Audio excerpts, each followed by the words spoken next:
Lord मसीह यीशु में आपकी सलामती हो। जैसे कि आप सबको पता है कि हम अपने हर दिन को कलाम मुकद्दस को पढ़ने और दुआ के वसीले से शुरू करते हैं। चले आए आज के इस खूबसूरत दिन को वाइस उसका तीसरा बाब उसकी पहली 10 आयात को पढ़ने के वसीले से शुरू करेंगे। इन आयात का जो थीम है, हर बात का एक वक्त है। अजीजों, आज सुबह की तलावत यूं है, हर चीज का एक मौका और हर काम का जो आसमान के नीचे होता है एक वक्त है।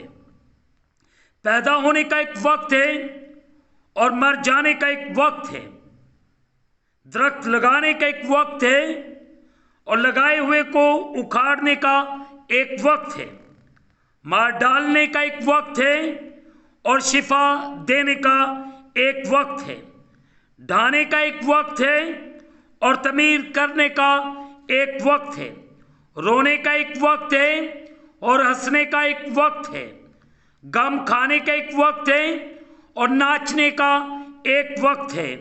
पत्थर फेंकने का एक वक्त है और पत्थर बटोरने का एक वक्त है। हम गोशी का एक वक्त है और हम गोशी से बास रहने का एक वक्त है। हासिल करने का एक वक्त है और खो देने का एक वक्त है। राख छोड़ने का एक वक्त है और फेंक देने का एक वक्त है। फाड़ने का एक वक्त है और सीने का एक वक्त है। चुप रहने का एक वक्त है और बोने का एक वक्त है। मोहब्बत का एक वक्त है और अदावत का एक वक्त है। जंग का एक वक्त है और सुलह का एक वक्त है। काम करने वालों को उससे जिसमें वो मेहनत करता है क्या हासिल होता है। मैंने उस सख्त दुख को देखा जो खुदा ने बनी आदम को दिया है कि वो मुशक्कत में मुब्तला रहे। मुकद्दस पाक कलाम को पढ़े और सुने जाने के वसीले से हम सब को, जितनों ने आज सुबह इस तलावत को सुना है, खुदावंद के पाक कलाम के वसीले से बरकत मिले। आमीन। आए अज़ीज़ों, जो आयात हमने खुदावंद की हजूरी में तलावत की और हम सब ने सुनी, इस पर थोड़ी देर के लिए गौर खोज करें।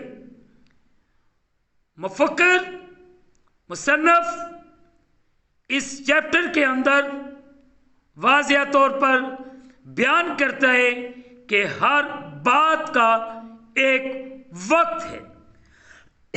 अजीजों, सारी जिंदगी हम वक्तों और होने वाली तब्दीलियों के ज़ेरे असर रहने के पाबंद होते हैं,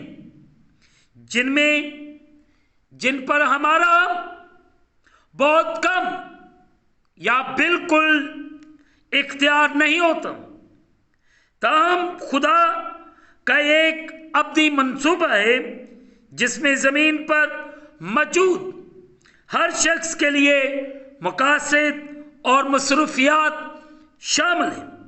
अगर हम खुदा के मकासद के लिए अपनी जिंदगियां वक्फ करते हैं, बुरे कामों और मकासद से बाज रहते हैं, तो रूहुल कुद्दस हमारे वसीले से हमारी जिंदगियों के लिए खुदा के कामल मंसूबे को पाया तकमील तक पहुंचाने के लिए काम करेगा।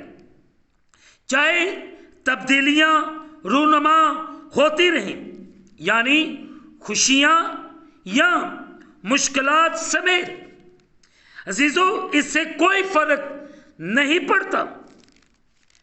हम अपने लिए खुदा के मंसूबों को उसके दुरुस्त वक्त पर उस वक्त तक पूरा करते रहेंगे जब तक उस पर तवक्कल रखेंगे कि वो हमारी जिंदगियों और हालात पर अपना इख्तियार रखता है। अगर हम देखें रोमियो उसका 12वां बाब उसकी पहली 2 आयत, अगर आपके पास खुदावंद का जिंदा पाक कलाम मौजूद है तो आप मेरे साथ निकालें रोमियो उसका 12वां बाब उसकी पहली 2 आयत। कलामे मुकद्दस में से हम देखते हैं रोमियो उसका 12वां बाब उसकी पहली 2 आयत। मुकद्दस पौलुस रसूल इस कलीसिया को यूं लिखते हैं,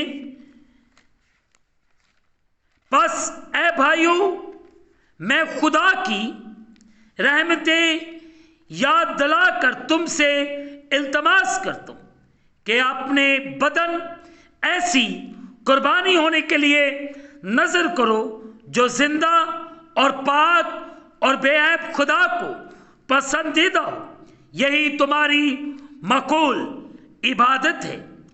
जहां के हम शक्ल ना बनो बल्कि अकल नहीं हो जाने से अपनी सूरत बदलते जाओ ताकि खुदा की नेक और पसंदीदा और कामिल मर्जी तजर्बा से मालूम करते रहो। आमीन। अजीजों, अपने बदन ऐसी कुर्बानी होने के लिए नजर करो जो जिंदा है।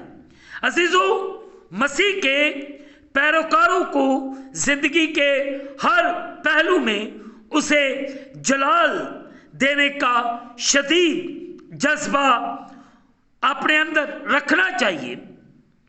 उसके रहम और नजात की वजह से उसकी शुक्रगुजारी करते हुए हमें उससे मोहब्बत करने, उसके असूलों के मुताबिक जिंदगी बसर करने और अपनी जिंदगियों में उसके मकासद को पूरा करने के लिए मुकम्मल तौर पर वफादार होना चाहिए।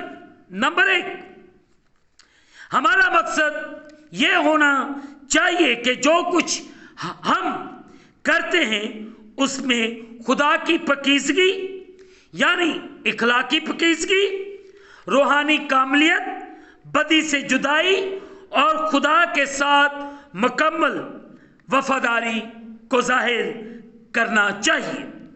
अजीजों, इसके लिए दुनिया के तौर तरीकों और रस्मों से अलग रहने की ज़रूरत है ताकि हम खुदा के साथ एक गहरे तलक में कायम रह सकें।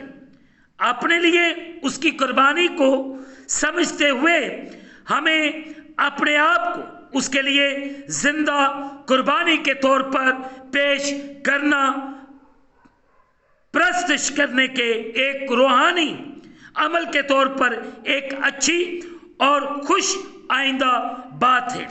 नंबर 2, हमें अपने बदन गुनाह के इतबार से मुर्दा और खुदा के इतबार से जिंदा होने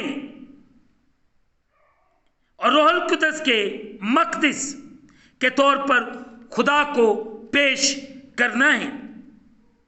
अजीजों, हमें यह समझना चाहिए कि हकीकी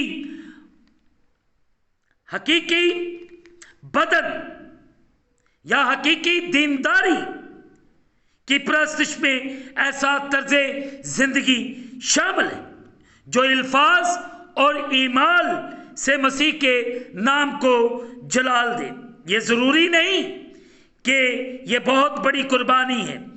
हम बाआवाज़ बुलंद कलीसियाई इबादत में खुदा की प्रस्तुत करें जहाँ लोग खास इस मकसद के लिए इकट्ठे हुए हैं।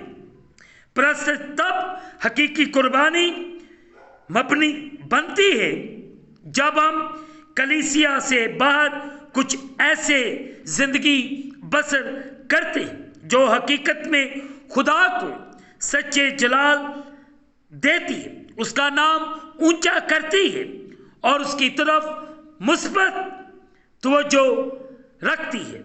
अजीजों, हमें अशुभ गौर करने की जरूरत है कि हम अपने बदनों को पाक करें। जैसे अभी हमने वाइस की किताब में सुना है कि हर एक चीज का वक्त जो है वो मुकर्रर किया गया है। खुदावंद मुझे और आप सबको बड़ी बरकत दे और हम सबको अपने कलाम के मुताबिक चलने और बढ़ने की तौफीक दे।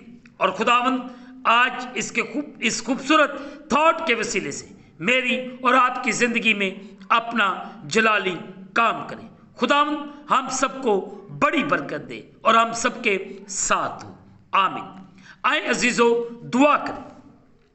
कादिर मुतलक खुदाम तेरा शुक्र करते और तेरे नाम को इज्जत और जलाल देते। इस वक्त जितने तेरे प्यारे इस वक्त तेरे सामने झुके हुए, इनकी इल्तिजाओं को सुन, इन्हें जवाब दे।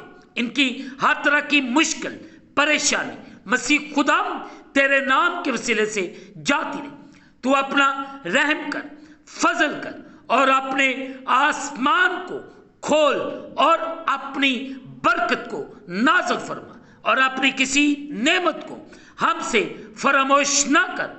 हम तुझसे कामल मोहब्बत रखें और लायक तौर पर तेरे पाक नाम की ताज़ीम करें। ऐ कदूस खुदाम, इस वक्त तेरे प्यारे जो तुझसे मांग रहे, अपने आसमान को खोल और इन्हें बरकत दे।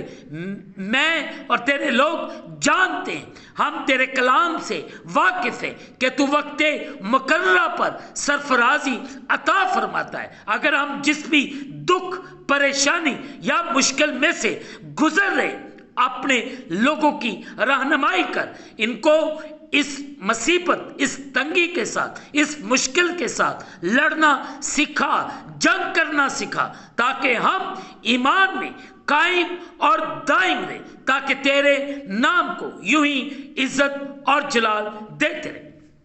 तू खुदा बड़ा रहम कर और बड़ा फजल कर और अपने लोगों को बड़ी बरकत दे। और तेरा बेटा यीशु मसीह नासरी तेरे लोगों की जिंदगियों के वसीले से इज्जत और जलाल पाता रहे। तू रहम कर, फजल कर और बड़ी बरकत दे।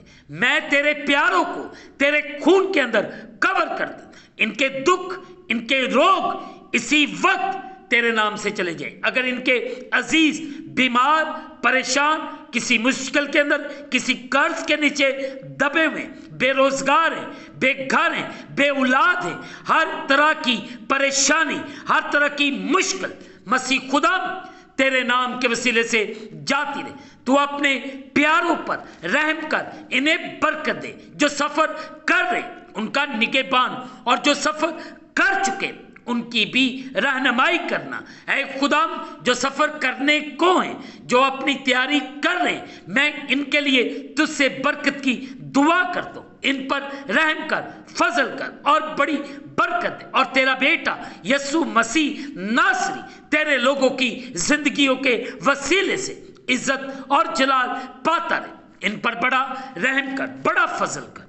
मैं तेरा खादम हूं, तुम्हें इन सबको बरकत देता। इनके आटे की मटिया, तेल की कुपिया पर, इनके रुपए पैसे पर तेरी बरकत को मांगता हूं। इनके घरों में कभी किसी चीज की कमी ना है, बल्कि हर एक जरूरत तेरे अलाई खजाने से पूरी हो। तेरा शुक्र, सारा जलाल हम खुद बाप, बेटे और रूहुल कुद्दस को देते हैं यीशु के नाम से, आमीन। जिसने हमें सिखाया, ऐ हमारे बाप तू जो आसमान पर है, तेरा नाम पाक माना जाए। तेरी बादशाही है, तेरी मर्जी जैसे आसमान पर पूरी होती जमीन पर भी हो। हमारे रोज की रोटी आज हमें दे, और जिस तरह हम अपने कर्जदार मुआफ करते, तू भी हमारे कर्ज हमें मुआफ फरमा। हमें आजमाइश में न ला, बल्कि बुराई से बचा, कि जो बादशाही, कुदरत, जलाल हमेशा तक तेरे हैं, आमीन। आखिर में यही कहूंगा कि आप इस चैनल को सब्सक्राइब करें, लाइक करें, शेयर करें और बेल आइकन को प्रेस करना ना भूलें। जैसे ही आप बेल आइकन को प्रेस करेंगे। इस चैनल पर बनने वाली तमाम नई वीडियो की नोटिफिकेशन आपको बर वक्त मिलेगी। खुदावंद आपको और आपके घरानों को बड़ी बरकत दे। आमीन। खुदावंद आप सबके साथ हो। आमीन।